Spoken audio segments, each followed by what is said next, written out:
পূর্বাঞ্চল প্রতিদিনের সকল দর্শকদেরকে জানাই ৭৬তম প্রজাতন্ত্র দিবসের প্রীতি এবং শুভেচ্ছা। আজ ২৬শে জানুয়ারি গোটা দেশ পালন করছে ৭৬তম প্রজাতন্ত্র দিবস।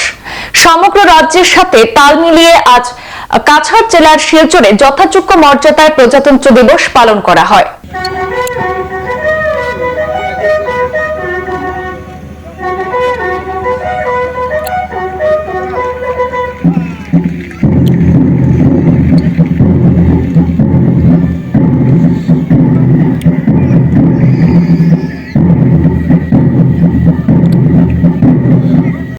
ওপেন প্লাটুন শর্মিলা সিংহ,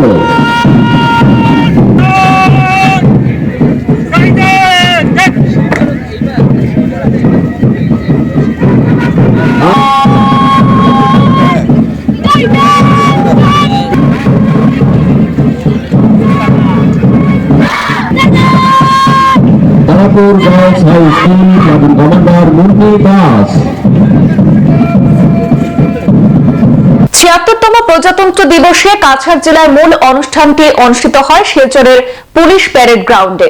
আজ সকাল ৯টায় শিলচরের পুলিশ প্যারেড গ্রাউন্ডে আনুষ্ঠানিকভাবে জাতীয় পতাকা উত্তোলন করেন রাজ্যের খাদ্য, অসামরিক সরবরাহ ও ভোক্তা বিষয়ক খনি ও খনিজ এবং বরাক উপত্যকা উন্নয়ন বিভাগের মন্ত্রী কৌশিক রায়। জাতীয় পতাকা উত্তোলনের পর দেশাত্মবোধক সঙ্গীত পরিবেশন করা হয়। এরপর পুলিশ প্যারেড গ্রাউন্ডে ট্যাবলো প্রদর্শন, মার্চ পাস্ট, সাংস্কৃতিক অনুষ্ঠান, যোগাসন সহ বিভিন্ন সামাজিক এবং সাংস্কৃতিক কার্যসূচি অনুষ্ঠানের মাধ্যমে প্রজাতন্ত্র দিবস পালন করা হয়েছে শিলচরে। পয়সা লাগে না, আমরা দেশের বিভিন্ন রাজ্য এই ব্যবস্থা চালু হয়েছে। আমরা কাছাড় জেলার শিলচর মেডিকেল কলেজ আর খাটিগড়া মডেল হাসপাতালও ও দুই জায়গায় এই চিকিৎসা হয়। আমরা গরিব সকলের লাগি অত সুন্দর ব্যবস্থা আর আমরা জানি না। ধনী গরিব ব্যাপার নাই, যে কোনো কিডনি রোগী এই চিকিৎসা নিতে পারবো। এদিনে অনুষ্ঠানে উপস্থিত ছিলেন কাছাড়ের পুলিশ সুপার নোমাল মাহাতো, কাছাড়ের জেলা শাসক মৃদুল কুমার যাদব, ডিআইজি কঙ্কন জ্যোতি শইকিয়া, শিলচরের সাংসদ পরিমল শুক্লবৈদ্য, শিলচরের বিধায়ক দীপায়ন চক্রবর্তী, বিজেপির কাছাড় জেলার সভাপতি রূপম সাহা সহ অন্যান্য সরকারি আধিকারিকগণ উপস্থিত ছিলেন।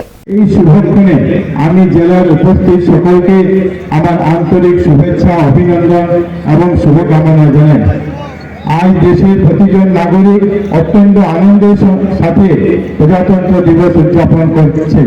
1950 সালের আজকের এই দিনে আমাদের মহান গণতান্ত্রিক দেশের প্রাণ শক্তি স্বরূপ পবিত্র সংবিধান কার্যকর হয়। আসলে এই উপলক্ষে আমাদের সংবিধানের জনক ডক্টর বি.আর. আম্বেদকর সহ সংবিধান প্রণেতাদের প্রতি কৃতজ্ঞতা প্রকাশ করছি। তাদের জ্ঞান, অভিজ্ঞতা এবং দূরদর্শিতার জন্য আমরা এমন একটি ব্যবস্থা অর্জন করেছি যেখানে দেশের প্রতিজন নাগরিক ধর্ম, বর্ণ এবং ভাষা বা লিঙ্গের কোনো বৈষম্য ছাড়াই, ভয় এবং পক্ষপাত ছাড়াই একটি মুক্ত পরিবেশে বসবাস করতে পারছেন। মহান সংবিধানের উপর ভিত্তি করে গণতান্ত্রিক ব্যবস্থার কারণে বিশ্ব প্রেক্ষাপটে ভারতের সম্মান ও গুরুত্ব দিন দিন বৃদ্ধি পেয়েছে। আমাদের দেশ বিভিন্ন ক্ষেত্রে বিশ্বকে নেতৃত্ব দিতে সক্ষম হয়েছে। সংবিধানের উপর ভিত্তি করে গণতান্ত্রিক মূল্যবোধের কারণে লক্ষ লক্ষ তরুণ যে কোনো প্রতিকূল পরিবেশ থেকে এগিয়ে আসতে পারছে এবং একটি নতুন ভারত গড়ার লক্ষ্যে যোগ দিতে পারছেন। আমি আবার সংবিধান প্রণেতাদের প্রতি আমার গভীর শ্রদ্ধা নিবেদন করছি। এই মহান ক্ষণে আমাদের জাতির জনক মহাত্মা গান্ধী এবং দেশের স্বাধীনতা সংগ্রামীদের প্রতি শ্রদ্ধাঞ্জলি জানাই। তাদের অপরিসীম ত্যাগ ও আত্মত্যাগের বিনিময়ে আমরা আমাদের হারানো স্বাধীনতা ফিরে পেতে সক্ষম হয়েছি। আমি সেনাবাহিনী এবং অর্ধ সেনাবাহিনীর প্রতিজন সাহসী সৈনিকের প্রতি কৃতজ্ঞতা ও ধন্যবাদ জানাতে চাই, যারা সীমান্তে মোতায়েন আছেন এবং দেশের সার্বভৌমত্ব ও অখণ্ডতা রক্ষার জন্য অক্লান্ত পরিশ্রম করছেন। আসুন এই পবিত্র মুহূর্তে আমরা আবারও আমাদের স্বাধীনতা এবং সংবিধানের মহত্বের কাছে প্রণাম করি এবং 2047 সালে আমাদের দেশকে আরো একটি শক্তিশালী ভারতের স্বপ্ন বাস্তবায়িতে আমরা সমস্ত শক্তি নিবেদিত করার সংকল্পবদ্ধ হই। রাজ্যের দূরদর্শী মুখ্যমন্ত্রী মাননীয় ডক্টর হিমন্ত বিশ্ব শর্মা মহাশয়ের নেতৃত্বাধীন আমাদের সরকার আসামকে ভারতবর্ষের অন্যতম সফল রাজ্য হিসাবে প্রতিষ্ঠিত করার জন্য দৃঢ়ভাবে এগিয়ে নিয়ে চলেছেন। গত 3 বছরে আমরা অর্থনীতি, পরিকাঠামো উন্নয়ন, সামাজিক ন্যায় বিচার, শান্তি, সম্প্রীতি, নারী ক্ষমতায়ন, যুব নেতৃত্ব উন্নয়ন এবং সুশাসনের ক্ষেত্রে পরামর্শ প্রদানের মাধ্যমে একটি সমৃদ্ধশালী এবং শক্তিশালী আসাম গড়ে তুলতে সক্ষম হয়েছি। আপনারা নিশ্চয় অনুভব করতে পেরেছেন যে আমরা আমাদের লক্ষ্যে উপনীত হতে সঠিক পথে অগ্রসর হয়েছি। আসামের কয়েক দশক ধরে চলা বিদ্রোহ এবং অস্থিরতার অবসান ঘটিয়ে রাজ্যের সমৃদ্ধি এবং উন্নয়নের পথ প্রশস্ত হয়েছে।